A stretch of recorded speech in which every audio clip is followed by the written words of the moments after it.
ನಮಸ್ಕಾರ.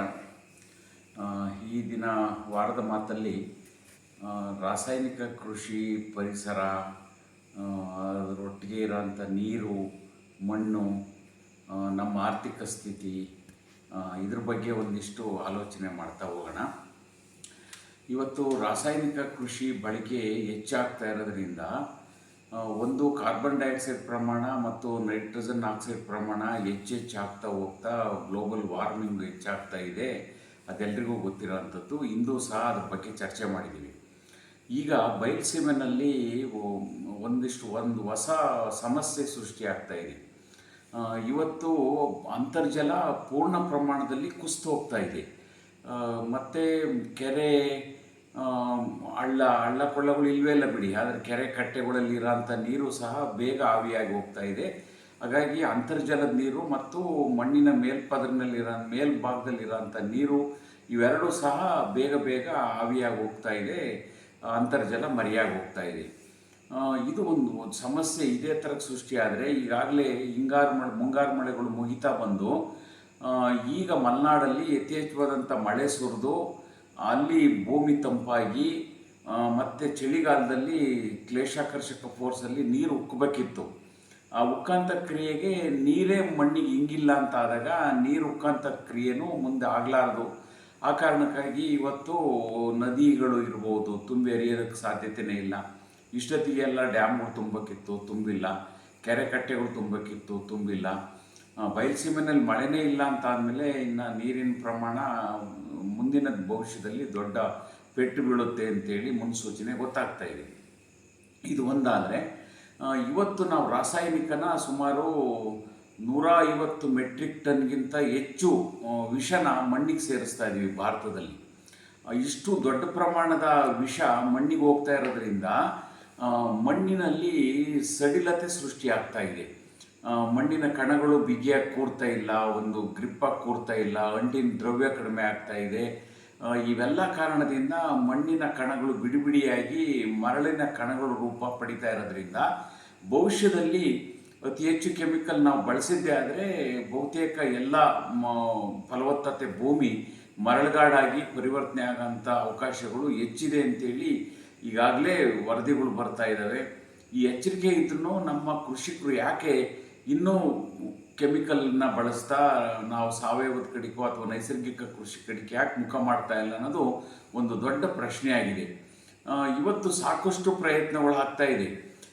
ಸಾವಯವದಲ್ಲಿ ಬೆಳೆದ್ರೆ ಮಣ್ಣಿನ ಫಲವತ್ತತೆ ಹೇಗಾಗುತ್ತೆ ಮತ್ತು ನಿಸರ್ಗದ ಉಳುವೆ ಹೇಗಿದೆ ಅನ್ನೋದ್ರ ಬಗ್ಗೆ ಒಂದಿಷ್ಟು ದೊಡ್ಡ ಅವೇರ್ನೆಸ್ ಕ್ರಿಯೇಟ್ ಮಾಡ್ತಾ ಇದ್ರೂ ಸಹ ನಮ್ಮ ರೈತರು ಈ ಬಗ್ಗೆ ಯಾಕೆ ಕಿಂಚಿತ್ತು ಯೋಚನೆ ಮಾಡ್ತಾ ಇಲ್ಲ ಅನ್ನೋದು ಒಂದು ವಿಪರ್ಯಾಸ.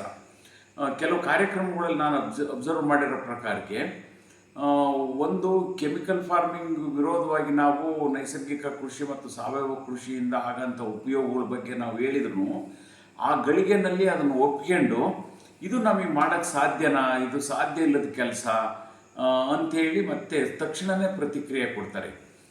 ಯಾಕೆ ಈ ಥರದ ಗೊಂದಲಗಳು ರೈತರಲ್ಲಿ?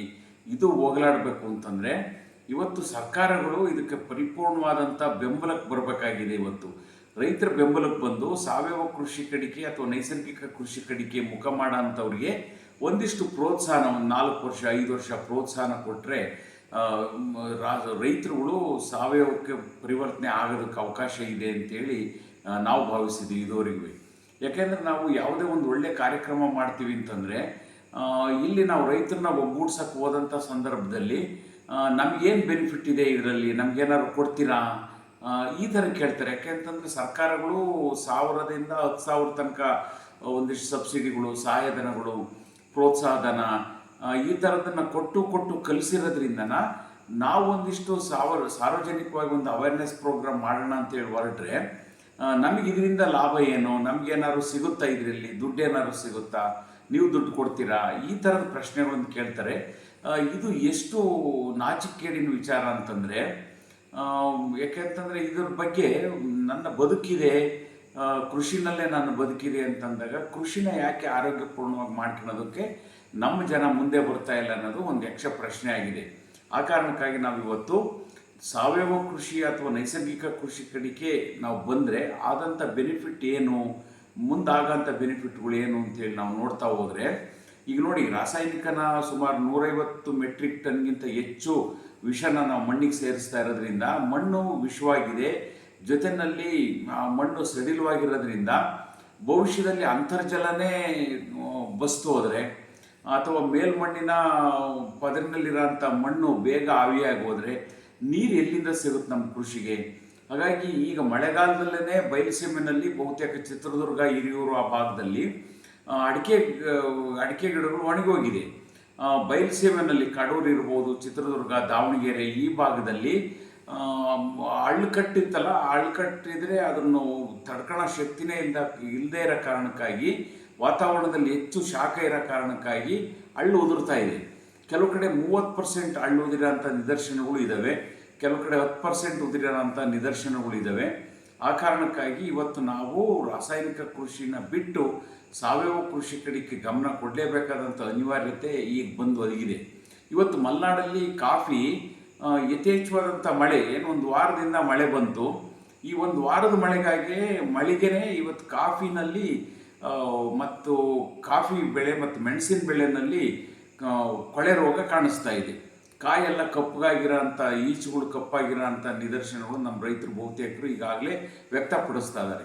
ಆ ಕಾರಣಕ್ಕಾಗಿ ಇದು ಸುರಕ್ಷಿತ ಅಲ್ಲ ಅಂತ ಗೊತ್ತಿದ್ರೂ ಸಹ ನಾವು ಯಾಕೆ ಸುಸ್ಥಿರವಾದಂಥ ಕೃಷಿ ಕಡೆಗೆ ಮುಖ ಮಾಡಲ್ಲ?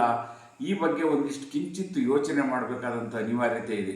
ಇವತ್ತು ಮಲೆನಾಡು ಬಹುತೇಕ ಮಲೆನಾಡಲ್ಲಿ 5 ನದಿಗಳು ಇವತ್ತು ತುಂಬಿ ಹರಿಬೇಕಿತ್ತು. ಭದ್ರಾ ಇರ್ಬೋದು, ತುಂಗಾ ಇರ್ಬೋದು, ನೇತ್ರಾವತಿ ಇರ್ಬೋದು, ಕಾವೇರಿ ಮತ್ತಿನ್ನು ಹೇಮಾವತಿ, ಈ ಎಲ್ಲ ನದಿಗಳು ಇವತ್ತು ತುಂಬಿ ಹರಿಬೇಕಿತ್ತು. ಆದರೆ ಇವತ್ತು ಇನ್ನೂ ಹರಿತಾ ಇಲ್ಲ. ಆ ಕಾರಣಕ್ಕಾಗಿ ಮುಂದೆ ಭವಿಷ್ಯದಲ್ಲಿ ಏನು ಸಮಸ್ಯೆ ಏನು, ಇದ್ರ ಬಗ್ಗೆ ಒಂದಿಷ್ಟು ಏನಾದ್ರು ಯೋಚನೆ ಮಾಡಿದ್ದೀರಾ?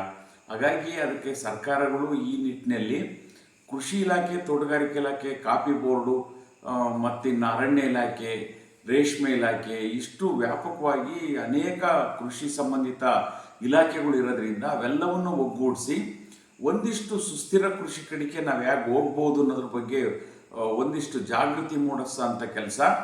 ಸಾವಯವಕ್ಕೆ ಇವತ್ತೇನು ಹೊಸದಾಗಿ ಬರ್ತೀನಿ ಅಂತ ಹೇಳ್ತಿದ್ದಾರೆ, ಅಥವಾ ಈಗಾಗಲೇ ಬಂದಿರೋ ಅಂಥ ರೈತರುಗಳಿಗೆ ಒಂದಿಷ್ಟು ಪ್ರೋತ್ಸಾಹಧನ ಕೊಟ್ಟು ಇಲ್ಲಿ ಸಾವಯವ ಕೃಷಿ ಅಥವಾ ನೈಸರ್ಗಿಕ ಕೃಷಿನ ಹೆಚ್ಚು ಬೆಳೆಸ್ತಾ ಹೋದರೆ ಮುಂದೆ ಆಗೋಂಥ ಪರಿಸರದಿಂದ ಮುಂದೆ ಆಗೋಂಥ ಹಾನಿನ ತಪ್ಪಿಸ್ಬೋದು. ಈ ಕಾರಣಕ್ಕಾಗಿ ಸರ್ಕಾರಗಳು ಗಮನ ಕೊಡಬೇಕು ಅಂತ ಹೇಳ್ತಾ ಇವತ್ತಿನ ನನ್ನ ವಾರದ ಮಾತನ್ನು ಮುಗಿಸ್ತಾ ಇದ್ದೀನಿ. ಎಲ್ರಿಗೂ ನಮಸ್ಕಾರ.